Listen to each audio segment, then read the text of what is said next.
No vídeo de hoje. Porque Martinho Lutero removeu 7 livros da Bíblia. Então ele tirou 7 livros, mais uns trechinhos de Daniel e Esther, que estavam presentes na Septuaginta. E aí, Lucas, é verdade que Martinho Lutero arrancou livros da Bíblia?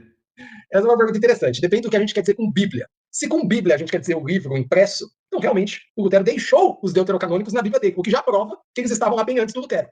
Mas se a gente quer dizer com Bíblia, o cano, os livros da Sagrada Escritura, os livros que têm autoridade e inspiração do Espírito Santo, então sim, o Lutero tirou esses livros durante a reforma dele. Vamos falar as coisas como elas são. Por quê? Porque na Bíblia dele está faltando 7 livros que Lutero teve a brilhante ideia de jogar fora. Quem é ele para jogar fora 7 livros da Bíblia? Já viu, né?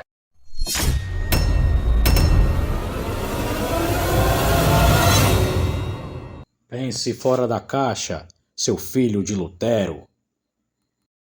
Inimigos da Santa Igreja, como estão vocês? Como vocês viram, a parada é séria. Estamos aqui lidando com essa acusação que os paladinos da fé católica acusam ad infinitum os protestantes, em especial Martinho Lutero. Eles vêm com a ideia de que nós temos uma Bíblia incompleta, que eles têm a Bíblia verdadeira e piriri pororó. Mas será que isso é verdade? Será que podemos afirmar com exatidão que o cânon católico romano é o cânon correto? É o que vamos descobrir.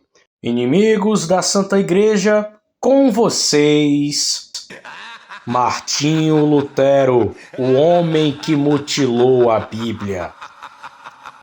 Então vejam, inimigos da Santa Igreja, a acusação feita pelos nossos opositores é muito grave, porque com isso eles estão dizendo que Lutero simplesmente mexeu no livro que deveria ser considerado a palavra de Deus, né? E na verdade, de fato, é, sim, a Bíblia é a palavra de Deus.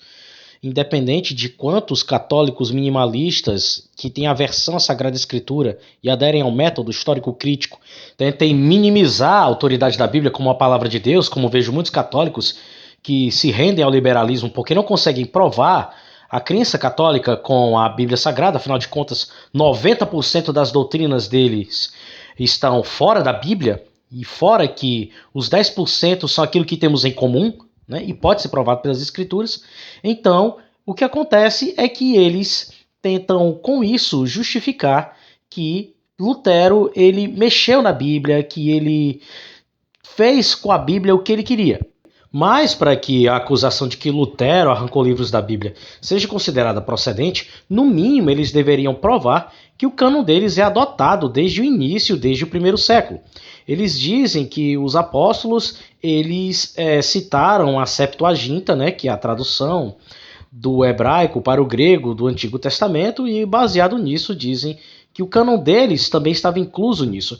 Porém, existem algumas coisas que nós precisamos pontuar aqui. Vamos lá, vamos começar com cada uma delas. 1. Septuaginta não é um cânon. O Dr. Lee Martin MacDonald, na sua obra excelente da formação do cânon bíblico cristão, vai dizer o seguinte: o maior problema com a teoria do cânon alexandrino é que não há listas ou coleções que alguém pode olhar para ver quais livros o compunham. O próprio Pfeiffer reconheceu que ninguém sabe qual era o cânon dos alexandrinos e outros judeus da diáspora antes da Septuaginta ser condenada na Palestina cerca de 130 d.C. Há muito tempo atrás, E. Hughes concluiu que nós nada sabemos sobre a Septuaginta antes do tempo que a Igreja fez uso extensivo dela. Isto inclui a condição do texto e sua forma, assim como sua extensão. Outro problema com a teoria do cânon alexandrino é que não se demonstrou conclusivamente que os judeus alexandrinos ou outros judeus da dispersão tinham mais probabilidade de adotar outros escritos como escrituras sagradas do que os judeus da Palestina nos 2 séculos antes de Cristo e no 1º século depois de Cristo. Além disto, não há evidência ainda que mostre a existência de um diferente cânon de escrituras em Alexandria em comparação à Palestina do 2º século antes de Cristo, até o segundo século depois de Cristo. Junte isso ao fato de que a própria Enciclopédia Católica vai confirmar o seguinte sobre a Septuaginta. A Enciclopédia Católica diz: além disso, como foi apontado por várias autoridades, o espírito independente dos helenistas não poderia ter ido tão longe a ponto de estabelecer um cânone oficial diferente daquele de Jerusalém, sem ter deixado vestígios históricos de tal ruptura. Portanto, a partir dos dados disponíveis, podemos inferir com justiça que, embora os deuterocanônicos fossem admitidos como sagrados pelos judeus alexandrinos, eles possuíam um grau de menor santidade e autoridade que os livros mais aceitos, ou seja, os hagiógrafos palestinos e os profetas, eles próprios inferiores à lei. Logo, a própria Enciclopédia Católica confirma que a Septuaginta não pode ser considerada um cânon, fora o fato de que eles omitem que a Septuaginta não tem somente os 7 apócrifos da Bíblia Católica. Vamos ver a relação deles aqui. De acordo com a Septuaginta acadêmica, os livros são 1º Esdras, Esther, ou adições a Esther, né? Judite, Tobias, 1º, 2º, 3º e 4º Macabeus, Odes, Sabedoria, Eclesiástico, né, ou Jesus filho de Siraque, Salmos de Salomão, Baruque, Epístola de Jeremias, Susana, Bel e o Dragão e adições a Daniel. Certo? Então, esses são os livros que compõem a Septuaginta. Para ficar usando o argumento de Septuaginta, teriam que usar a Septuaginta inteira, não somente os 7 livros que interessam eles. Fora isso, existe ainda outro porém quanto à questão da Septuaginta, que seria o quê? 2. Filo de Alexandria. Para quem não sabe, Filo de Alexandria foi um judeu alexandrino que escreveu várias obras, certo? E tem uma curiosidade a respeito desse judeu. A Septuaginta, ela é de Alexandria, no Egito, mas esse judeu alexandrino não cita esses livros em lugar nenhum nos seus escritos. Vamos trazer a opinião de estudiosos, para não ficar somente na minha palavra, né? Afinal de contas, é necessário ter embasamento acadêmico. Inclusive, a própria Enciclopédia Católica vai admitir a questão da ausência desses livros nos escritos de Filo, o que é, embora eles digam que não seja um testemunho conclusivo, uma evidência contundente do não reconhecimento desses livros como canônicos. Vamos lá. Sobre Filo, a Enciclopédia Católica diz: Filo, um típico pensador judeu alexandrino, tem até uma noção exagerada da difusão da inspiração, mas mesmo Filo, embora indicando o conhecimento da literatura dos deuterocanônicos, em nenhum lugar os cita em seus volumosos escritos. É verdade que ele não emprega vários livros do cânon hebraico, mas há uma suposição natural de que, se ele considerasse as obras adicionais como estando no mesmo plano que as outras, ele não deixaria de citar uma produção tão estimulante e congenial como o livro da Sabedoria. E tem outra obra que vai complementar a questão do que a Enciclopédia Católica fala sobre Filo aqui. F.F. Bruce, na sua obra O Cânon da Escritura, vai dizer o seguinte sobre Filo de Alexandria. Filo de Alexandria, evidentemente, só conhecia as escrituras na versão grega. Ele era um ilustre representante do judaísmo alexandrino. E se o judaísmo alexandrino de fato reconheceu um cânon mais compreensivo do que o cânon do judaísmo palestino, isso poderia se esperar de se encontrar algum traço nos volumosos escritos de Filo. Mas, de fato, enquanto Filo não nos dá uma afirmação formal dos limites do cânon, tais quais nós temos em Joséfo, os livros que ele reconheceu como escritura sagrada certamente eram aqueles que estavam inclusos no cânon hebreu tradicional. Ele indica essa especial veneração que é prestada às leis, oráculos inspirados, dados por meio dos profetas, hinos e outros livros, os quais o conhecimento e a piedade possam ser acrescentados e trazidos à perfeição. Estes são os livros, ele diz, que os terapeutas, né, um corpo de ascetas judeus no Egito, comparáveis aos essênios da Palestina, guardam em seus santuários particulares. Os livros pelos quais o conhecimento e a piedade podem ser acrescentados e trazidos à perfeição são presumivelmente poéticos e livros de sabedoria. Quantos deles Filo conhecia, ele não diz. Agora aqui chama a atenção, ó, vai dizer o seguinte: ele não mostra sinal de aceitação, de autoridade de nenhum dos livros os quais nós conhecemos como os apócrifos, ok? Então, Filo de Alexandria, na terra da Septuaginta, não demonstra reconhecimento de autoridade dos livros apócrifos que eles chamam de deuterocanônicos.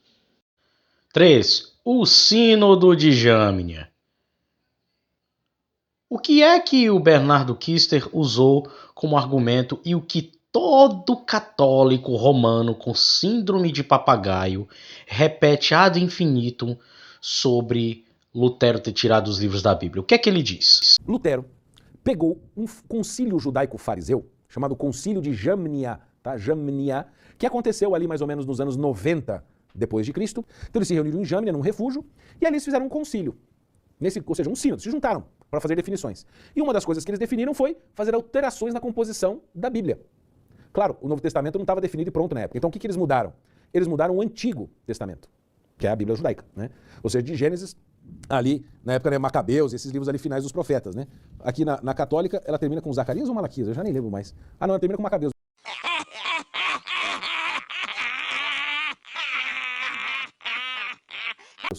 Então, veja só, eles pegaram e falaram, Gênesis da segunda Macabeus? Não. Não vai ter esse primeira, segunda Macabeus, não vai ter Judite, não vai ter Tobias, não vai ter Baruque, não vai ter Sabedoria e não vai ter Eclesiástico. E vamos tirar uns trechos de Daniel e de Esther também. 7 livros e 2 trechos de Daniel e Esther. Mentiroso! O cara mente que nem sente. Vamos começar citando a Enciclopédia Católica. Ela diz que, tanto quanto a tradição judaica testifica, esses livros e passagens nunca fizeram parte da Bíblia judaica oficial. Se nunca fizeram parte, isso significa que antes de Jâmnia, esses livros já eram negados. Fora o fato de que ele omite uma coisinha sobre Flávio Josefo e ele fala uma coisa 30 anos antes desse tal sínodo de Jâmnia. Olha o que é que Josefo diz.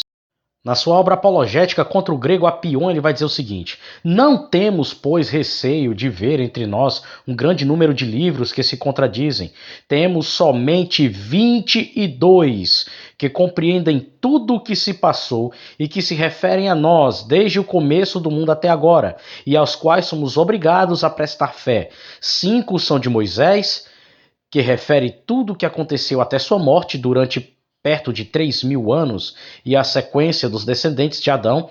Os profetas que sucederam a esse admirável legislador escreveram em 13 outros livros tudo o que se passou depois de sua morte até o reinado de Artaxerxes, filho de Xerxes, rei dos persas. E aos 4 outros livros contêm hinos e cânticos feitos em louvor de Deus e preceitos para os costumes. Escreveu-se também tudo o que se passou desde Artaxerxes até os nossos dias. Mas como não se teve, como antes, uma sequência de profetas, não se lhes dá o mesmo crédito que aos outros livros, de que acabo de falar e pelos quais temos tal respeito, que ninguém jamais foi tão atrevido para tentar tirar ou acrescentar ou mesmo modificar-lhes a mínima coisa. Nós os consideramos como divinos, chamamos-os assim, fazemos profissão de observá-los inviolavelmente e morrer com alegria, se for necessário, para prová-lo. Foi isso que fez morrer um tão grande número de escravos de nossa nação, em espetáculos dados ao povo, tantos tormentos e tantas mortes diferentes, sem que jamais se pudesse arrancar de sua boca uma única palavra contra o respeito divino devido às nossas leis e às tradições de nossos antepassados. Isso aqui foi falado 30 anos antes do concílio ou sínodo de Jâmnia, que os livros do Antigo Testamento são apenas 22. E aí, vai falar que Flávio Josefo arrancou 7 livros da Bíblia, seu cara de pau? A obra Lendo Filo, um manual sobre Filo de Alexandria, na página 26 vai dizer o seguinte: Filo, porém, também faz referências à Bíblia judaica, o Tanakh.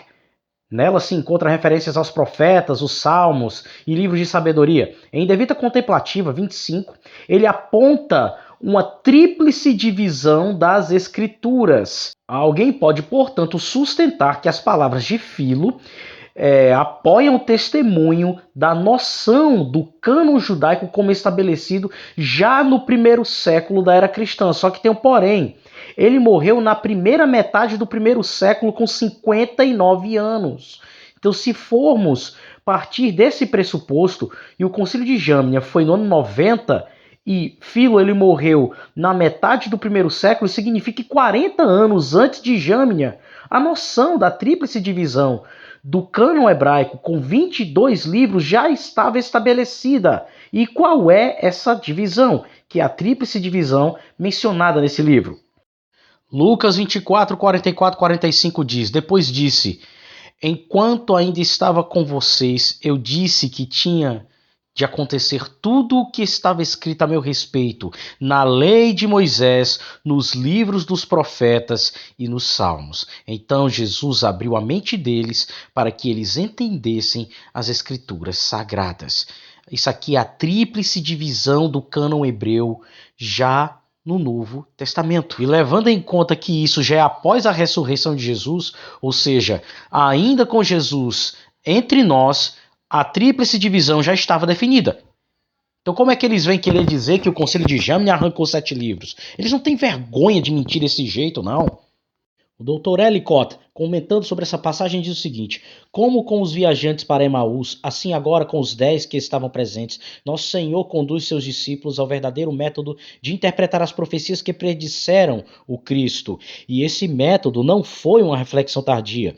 Ele havia sido dado em dicas e esboços antes. Agora eles foram levados a vê-lo em sua plenitude. A divisão tripla da lei, os profetas, incluindo a maioria dos livros históricos, e os salmos, o último termo representando todo o Ketubim, os agiógrafos, né, ou escritos sagrados, dos quais os salmos eram a porção mais conspícua, correspondia ao que era de uso comum entre os judeus.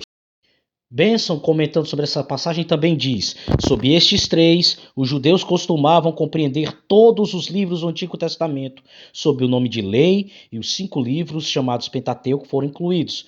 O chefe dos livros históricos foi unido aos profetas e todo o resto aos salmos. As profecias, bem como os tipos relacionados ao Messias, estão contidos em um ou outro desses livros. É a mesma compreensão dos 22 livros do Antigo Testamento judaico. O comentário de Barnes elucida ainda mais a questão quando vai dizer o seguinte: na lei de Moisés, os 5 livros de Moisés, Gênesis, Êxodo, Levítico, Números, Deuteronômio. Entre os judeus, esta foi a primeira divisão do Antigo Testamento e foi chamada de lei. Os profetas, esta foi a segunda e maior parte das escrituras hebraicas. Ela compreendia os livros de Josué, Juízes, 1º e 2º Samuel, 1º e 2º Reis, que eram chamados de profetas anteriores, e Isaías, Jeremias, Ezequiel, e os 12 livros menores de Daniel a Malaquias, que eram chamados de profetas posteriores. Os Salmos, a palavra aqui usada, provavelmente significa o que foi compreendido sob o nome de agiógrafa, ou escritos sagrados. Isso consistia nos Salmos, Provérbios, Jó, Cântico dos Cânticos, Rute, Lamentações, Eclesiastes, Ester, Daniel, Esdras e Neemias, e os 2 livros de Crônicas. Esta divisão do Antigo Testamento estava em uso muito antes do tempo de Cristo e era a que ele se referia aqui.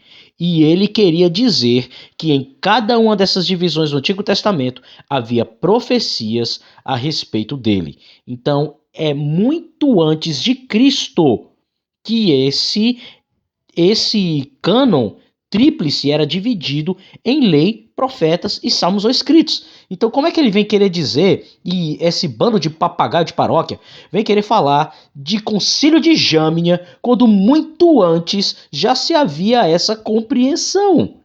Eles não têm vergonha não de mentir de forma tão descarada. Homens que mutilaram a Bíblia séculos antes de Lutero. Bom, nós já vimos aqui que essa ideia de sínodo de Jâmnia não passa de um argumento falacioso, um artifício que eles usam para dizer que Lutero baseou-se nesse concílio para tirar 7 livros da Bíblia. Porém, antes de Lutero, houveram várias outras pessoas que não consideravam esses livros como parte do Antigo Testamento, certo? Então, nós vamos ver aqui quais foram as pessoas que Lutero foi lá, soprou no ouvido delas e disse, não coloque esses livros da Bíblia, que esses livros são apócrifos, tá? Olha, contei ironia pesada. Por favor, não leve a sério o que eu estou dizendo, certo? Vamos ver aqui quais foram os homens, logo nos primeiros séculos, que, entre aspas, mutilaram a Bíblia, se for partir do pressuposto do argumento deles. Vamos lá. Melito de Sardes, um cristão do segundo século, já vai dizer o seguinte, Assim, pois, tendo subido ao Oriente e chegado até o lugar em que se proclamou e se realizou, informei-me com exatidão dos livros do Antigo Testamento, ordenei-os e envio-os a ti. Seus nomes são 5 de Moisés, Gênesis, Êxodo, Números, Levítico, Deuteronômio, Jesus de Navé, Josué, Juízes, Ruth, 4 dos Reis, 2 dos Paralipômenos, Salmos de Davi, Provérbios de Salomão, também chamado Sabedoria, porque eles adulteraram essa fonte de Melito de Sardes, dizendo que ele é considerado o livro apócrifo de sabedoria, como canônico, só que o texto grego vai falar algo bem diferente, certo? Eu vou mostrar aqui daqui a pouco. Eclesiastes, Cantar dos Cantares, Jó, dos profetas, Isaías, Jeremias, os 12 em um só livro, Daniel, Ezequiel, Esdras. Destes livros tirei os extratos que dividi em 6 livros, e é isto que há de Militão. Lembra que eu falei sobre o texto grego? Que eles adulteraram? Pois bem, vamos ver o que é que diz o texto na versão católica sobre Melito de Sardes.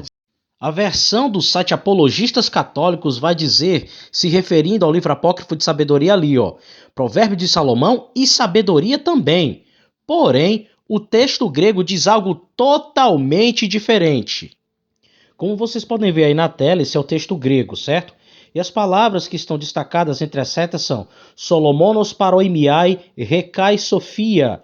Veja que a palavra Provérbios de Salomão não está separada de sabedoria por uma vírgula, certo? Então, eles adulteraram o texto de Melito na cara dura, certo? Agora vamos ao próximo que mutilou a Bíblia junto com Lutero aqui. Orígenes, contemporâneo de Melito, vai dizer o seguinte: não se pode ignorar que os livros testamentários, tal como os transmitiram os hebreus, são 22, tantos como o número de letras que há entre eles. Logo depois de algumas frases, continua dizendo, isso é Eusébio, 22 livros, segundo os hebreus, são estes. E aqui ele cita todos os livros do Antigo Testamento, certo? E se vocês quiserem depois dar uma pausada para vocês lerem com mais calma, para não ficar o vídeo prolongado demais, tá ok? Aí vocês podem ler, vocês podem ver aí que pelo visto Orígenes também andou arrancando 7 livros da Bíblia. Vamos pro próximo. E antes que eu esqueça, a Enciclopédia Judaica faz o seguinte comentário sobre Orígenes e Melito de Sardes, certo? Falando sobre a numeração dos livros em 22 ou 24 livros. Olha o que é que ela diz, A evidência dos pais da igreja, tais como Melito de Sardes e Orígenes, ambos que contam 22, mas mencionam 24, é importante, já que eles invocam a autoridade de seus mestres judeus, cujo cano é conhecido da literatura tanaíta. Então, Melito e Orígenes estão baseando seu argumento na autoridade dos judeus, que eles ficam usando como desculpa, que negaram Jesus. Vão chamar eles também de negadores de Jesus, porque eles basearam seu argumento canônico de lista de livros na autoridade dos mestres deles lá da Palestina? Eu quero ver se eles têm coragem de fazer isso. Apesar de que de apologista e militante católico romano a gente espera qualquer coisa, Vamos pro próximo. Vitorino, comentando sobre o Apocalipse, esse cristão do século III diz: os 24 anciãos são os 24 livros dos profetas e da lei que dão testemunhos do julgamento. Além disso, também eles são os 24 pais, 12 apóstolos e 12 patriarcas. Veja, o número, certo? Ele pode variar de 22 para 24, porém corresponde aos mesmos 39 livros da Bíblia protestante. E Vitorino está dizendo que os livros do Antigo Testamento são 24. Mas calma, Tem mais. Hilário de Poitiers vai dizer o seguinte: a lei do Velho Testamento é reconhecida em 22 livros, de forma que eles se enquadram no número de letras hebraicas.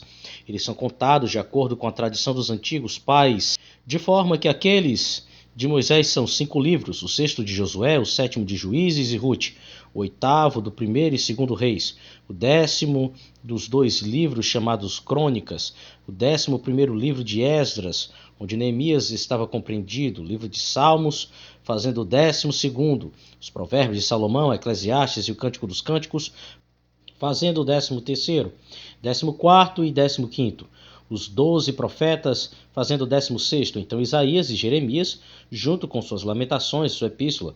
Agora o 29º capítulo de sua profecia, Daniel e Ezequiel, e Jó e Esther, fazendo o número completo de 22 livros. Ou seja, mais um que está mutilando a Bíblia, segundo os católicos romanos, né? Mas ainda tem mais. Atanásio de Alexandria vai dizer o seguinte, na sua carta 39, inclusive, já mostrei em outro vídeo. Há, portanto, 22 livros do Antigo Testamento, número que, pelo que ouvi, nos foram transmitidos, sendo este o número citado nas cartas entre os hebreus, sendo sua ordem e nomes, respectivamente, como se segue. Primeiro, o Gênesis, depois o Êxodo, depois o Levítico, em seguida Números e, por fim, Deuteronômio. Após esses, Josué, o filho de Num, depois Juízes e Ruth. Em seguida, os 4 livros dos reis, sendo o primeiro e o segundo listados como um livro, o terceiro e o quarto também, como um só livro. Em seguida, o primeiro e o segundo livros das crônicas, listados como um só livro. Depois Esdras, sendo o primeiro e o segundo igualmente listados num só livro. Depois desses, há o livro dos Salmos, os Provérbios, Eclesiastes e o Cântico dos Cânticos. O livro de Jó, os 12 profetas, listados como um livro. Depois Isaías, um livro. Depois Jeremias, com Baruque. Lamentações e a carta de Jeremias, num só livro. Ezequiel e Daniel, um livro cada. Assim se constitui o Antigo Testamento. Então veja, com exceção de Baruque, ele exclui todo o resto do Antigo Testamento da Bíblia Católica. Acho que alguém andou mutilando a Bíblia aqui também, né? Cirilo de Jerusalém, nas suas leituras catequéticas, diz: agora estas divinamente inspiradas escrituras do Velho e Novo Testamento nos ensinam. Aprenda também diligentemente e da Igreja quais são os livros do Velho Testamento e quais aqueles do Novo.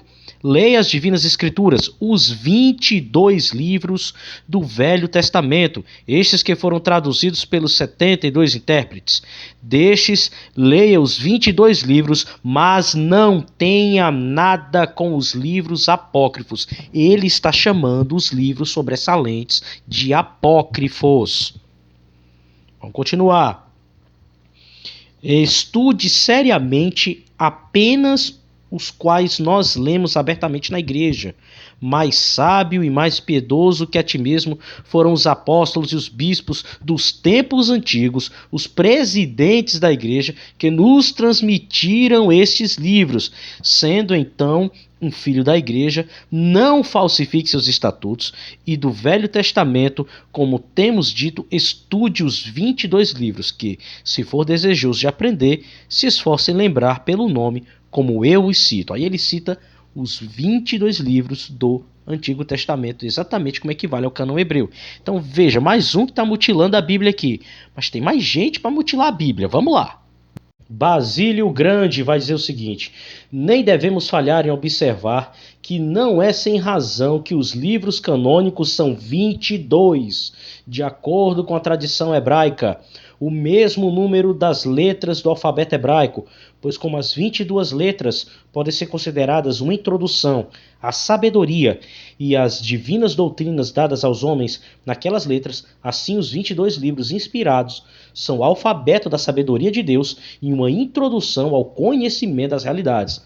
Mais um, pelo visto, mutilou a Bíblia aqui, né? Acho que Lutero foi lá, soprou no ouvido de Basílio para descartar os 7 apócrifos da Bíblia deles.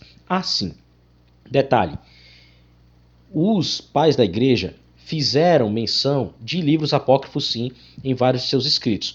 Porém, nós não devemos confundir utilização com reconhecimento de canonicidade e inspiração, que não é a mesma coisa, viu? Dito isso, vamos continuar, que tem mais. Gregório de Nazianzo diz: estes 22 livros do Velho Testamento são contados de acordo com as 22 letras dos judeus, que sua mente não seja enganada sobre livros estranhos, pois várias falsas atribuições estão circulando, mas você deve manter este número legítimo de mim, querido leitor. Mais um que mutilou a Bíblia, né, gente? Vamos continuar. Rufino de Aquileia, falando sobre os apócrifos da Bíblia Católica, vai dizer o seguinte: mas deve-se saber que há também outros livros que nossos pais chamam não de canônicos, mas de eclesiásticos, a saber, sabedoria, chamada Sabedoria de Salomão, e a outra sabedoria chamada Sabedoria do Filho de Siraque, o último sendo chamado pelos latinos com o título geral de eclesiástico, designando não o autor do livro, mas o caráter da obra. A mesma classe pertence o livro de Tobias, o livro de Judite e os livros dos Macabeus. Veja só o que ele está falando. Aí mais à frente ele vai dizer o seguinte: ele menciona alguns apócrifos, né, do Novo Testamento e vai dizer o seguinte, todos os quais podem ser lidos nas igrejas, mas não recorridos para a confirmação de doutrina. Os outros escritos eles chamam apócrifos. Estes eles não podem ler nas igrejas. Estes são tradições que os pais nos transmitiram, as quais, como eu disse, eu achei oportuno estabelecer neste lugar para a instrução daqueles que estão sendo ensinados nos primeiros elementos da igreja e da fé, para que eles saibam de quais fontes da palavra de Deus suas aspirações devem ser tomadas. Então ele está colocando aqui os livros apócrifos em uma categoria secundária, não canônica. Tem um comentário da Enciclopédia Católica que eu vou me valer daqui a pouco, certo? Porque eu sei que vocês estão sentindo falta de alguém. E esse alguém vai ser mencionado agora. Não se preocupa não, vamos lá. Finalmente chegamos nele, Jerônimo. E ele vai dizer o seguinte, estas instâncias têm sido tocadas por mim. Os limites de uma carta proíbem um tratamento mais discursivo deles para convencer você que nas escrituras sagradas você não pode fazer progresso a menos que você tenha um guia para mostrar a você o caminho. Aí ele vai citar todos os livros do Antigo Testamento hebraico, certo? E ele vai dizer o seguinte, depois de citar tudo, né? Eu te suplico, meu caro irmão, a viver entre estes livros, a meditar neles, a não saber nada mais, não buscar nada mais. Veja, isso aqui é o tradutor da Vulgata. Os católicos dizem que ele mudou de ideia com relação aos livros apócrifos, certo? Porém, eu vou mostrar que isso é mentira. Mas não agora. Aguenta um pouquinho. Tem mais coisa que ele fala. No seu prefácio aos livros de Salomão ele vai dizer: e assim, da mesma maneira pela qual a igreja lê Judite, Tobias e Macabeus no culto público, mas não os recebe entre as escrituras canônicas, assim também sejam estes dois livros, Sabedoria Eclesiástica, no caso, úteis para a edificação do povo, mas não para estabelecer as doutrinas da igreja. Agora tem uma parte que é bem famosa, que nós usamos muito, inclusive, em nossa apologética. Vejamos o que é que Jerônimo diz. No seu famoso prólogo do Elmo, Prólogos Galeatos, ele vai dizer o seguinte: este prólogo, como vanguarda, com o capacete das escrituras, pode ser aplicado a todos os livros que traduzimos do hebraico para o latim, de forma que nós podemos garantir que o que não é encontrado em nossa lista deve ser colocado entre os escritos apócrifos, portanto, a sabedoria comumente chamada de Salomão, o livro de Jesus, filho de Siraque, eclesiástico, e Judite, e Tobias, e o pastor, não fazem parte do cânon. O primeiro livro dos Macabeus eu não encontrei em hebraico, o segundo é grego, como pode ser provado em seu próprio estilo. Agora, lembra do que eu falei sobre a Enciclopédia Católica e o que ela fala sobre a opinião de Jerônimo? Pois bem, eu disse que ia provar que a questão dele ter mudado de opinião era mentira, né? Pois bem, a prova vem agora. Segura a bomba que eles geralmente omitem de vocês, porque afinal de contas eles fazem exatamente o que o Eduardo Faria nos acusa, né? Eles vivem de narrativas. Com vocês, a Enciclopédia Católica falando sobre as palavras de Jerônimo, a opinião de Jerônimo sobre os livros apócrifos. Olha o que diz a Enciclopédia Católica, ó. São Jerônimo lançou seu sufrágio pesado do lado desfavorável aos livros disputados. Ao apreciar sua atitude, devemos lembrar que Jerônimo viveu muito tempo na Palestina, em um ambiente em que tudo fora do cânon judeu era suspeito e que, além disto, ele tinha uma veneração excessiva pelo texto hebraico, a Hebraica Veritas, como ele chamou. Em seu famoso Prólogos Galeatos, ou prefácio de sua tradução de Samuel e Reis, ele declara que tudo que não é hebraico deve ser classificado com os apócrifos e diz explicitamente que Sabedoria, Eclesiástico, Tobias e Judite não estão no cânon. Esses livros, ele acrescenta, são lidos nas igrejas para edificação do povo e não para a confirmação da doutrina revelada.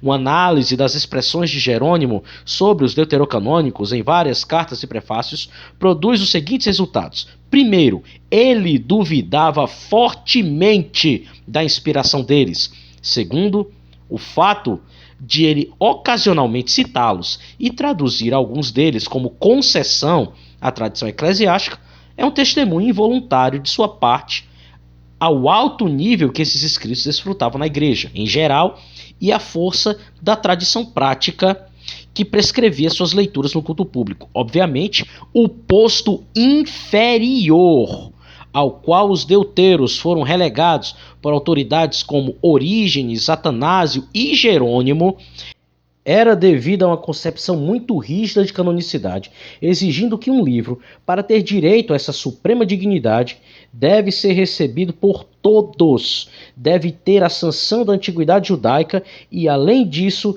deve ser adaptado não apenas à edificação, mas também à confirmação da doutrina da igreja, para emprestar a frase de Jerônimo. Então veja, a Enciclopédia Católica está confirmando aqui que Jerônimo, ele considerava esses livros de fato apócrifos e duvidava da inspiração deles. Então como é que esses caras vêm querer dizer que Jerônimo mudou de ideia com relação a esses livros? Tá legal que ele citou esses livros, até se refere a alguns deles, chamando eles de escrituras, se não me falha a memória. Porém, há outros pais que usam esse mesmo termo com outros livros que também não são canônicos. Só que não confundir utilização com reconhecimento de canonicidade. E isso Jerônimo nunca fez. E isso é comprovado agora pela própria Enciclopédia Católica. Vocês entenderam? Agora vão dizer o quê? Vão dizer que Jerônimo mutilou a Bíblia, assim como Lutero também? Os famigerados sínodos de Roma, Hipona e Cartago. Bom, não é novidade para ninguém que eles gostam de usar como argumento que os sínodos de Roma, Hipona e Cartago foram usados para definir o cânon como o conhecemos hoje. Nós temos um problema com essa afirmação deles, certo? Isso não só é mentira, como o Código de Direito Canônico, ele vai contra o conceito do que eles falam sobre questão de definição conciliar. Por quê? Porque o cânon 337, artigo 1, diz que a igreja toma decisão em ato solene no concílio ecumênico. E não houve um único concílio ecumênico em 1000 anos de igreja que tivesse definido alguma coisa em relação ao cânon da Bíblia. Porém, certo? Nós temos uma questão também aqui sobre os sínodos de Roma, Hipona e Cartago. Certo? A primeira coisa que é preciso saber, o Concílio de Roma de 382, ele tem uma existência duvidosa. Por quê? Porque a fonte da qual se cita esse sínodo de Roma, em 382, é uma falsificação chamada Decreto Gelasiano. E, para piorar as coisas, o Concílio de Cartago, que eles gostam de usar para dizer também que endossa o cânon católico romano, tem uma interpolação. Ele foi falsificado. E nós vamos demonstrar aqui agora mesmo, certo? Após citar a lista canônica deles, vai dizer o seguinte: que isso seja dado a conhecer também a nosso irmão e companheiro sacerdote Bonifácio, ou a outros bispos daquelas partes com o propósito de confirmar aquele cânone, porque recebemos de nossos pais que aqueles livros devem ser lidos na igreja, que também seja permitido que as paixões dos mártires sejam lidas quando suas festas forem mantidas. Alguém pode estar perguntando assim, onde é que está a modificação aqui, a adulteração? Muito simples. O homem que é citado aqui é Bonifácio I, certo? O Sínodo de Cartago, o terceiro Sínodo de Cartago, foi reunido em 397. Porém, Bonifácio I só assumiu o pontificado dele em 418. Agora fica a questão, como é que um sínodo cita um papa que na época nem existia? Isso é uma prova clara que esse cânone foi uma interpolação posterior, fora que ele não existe no texto grego. Tanto é que o Westcott sobre essa gafe vai dizer o seguinte, o terceiro concílio de Cartago foi realizado no ano 397, no pontificado de Cirício, e Bonifácio não sucedeu a cátedra romana até o ano 418, de modo que a alusão a ele é à primeira vista desconcertante. Então, veja, isso é anacronismo puro. Isso é uma clara falsificação de um documento conciliar antigo. Além disso, Dr. Norman Geisler, falando sobre o suposto Concílio de Roma, vai dizer o seguinte: o Concílio de Roma, que aceitou os livros apócrifos, não incluiu os mesmos livros aceitos por Hipona e Cartago. Ele não inclui Baruque, apenas 6, não 7, dos livros apócrifos declarados canônicos mais tarde. Até Trento o descreve como um livro separado. Então veja, o tal Sínodo de Roma que eles gostam de usar não menciona o livro de Baruque. Então isso significa que, se fôssemos levar a sério, a Bíblia também foi mutilada por quem? Por Damaso, então? Mas calma, ainda tem mais. O cânon 60 do Concílio de Laodiceia, que por motivos óbvios, é considerado duvidoso por eles, com exceção de Baruque, exclui todo o resto dos livros do Antigo Testamento católico. E aí? Eles também mutilaram a Bíblia? Porque até onde sei, Lutero não inventou a máquina do tempo para chegar nesse concílio e dizer, arranque esses livros da Bíblia, Mas, gente, isso aqui é só o começo, viu? Tem muito mais por vir. Podem aguardar. Filhos de Lutero, essa foi a parte 1, certo? Demonstrando que pessoas nos primeiros 4 séculos não acreditavam no cânon católico romano como deveria ser. Antes de Hipona e Cartago, certo? Porque o Concílio de Roma vem de uma fonte duvidosa. E depois de Hipona e Cartago, vai ter gente, entre aspas, mutilando a Bíblia, certo? E eu pretendo demonstrar isso numa parte 2. E na parte 2 a parada vai esquentar, certo? Então é o seguinte, se vocês querem uma parte 2, onde eu desminto esse monte de farsante, demonstrando que Lutero não mutilou a Bíblia coisa nenhuma, deixa nos comentários, certo? E desde já, curta, se inscreva, compartilhe e vamos continuar denunciando as mentiras desse povo, porque a gente não vai dar sossego para os paladinos luminosos da Santa Igreja Romana. Beleza? Então, gente, mais uma vez, meu muito obrigado. Que Deus possa abençoar a todos gloriosamente em nome de Jesus. E a parte 2 vai vir aí, certo? E com ela, muita coisinha que eles não vão gostar. Forte abraço, fiquem com Deus, fui!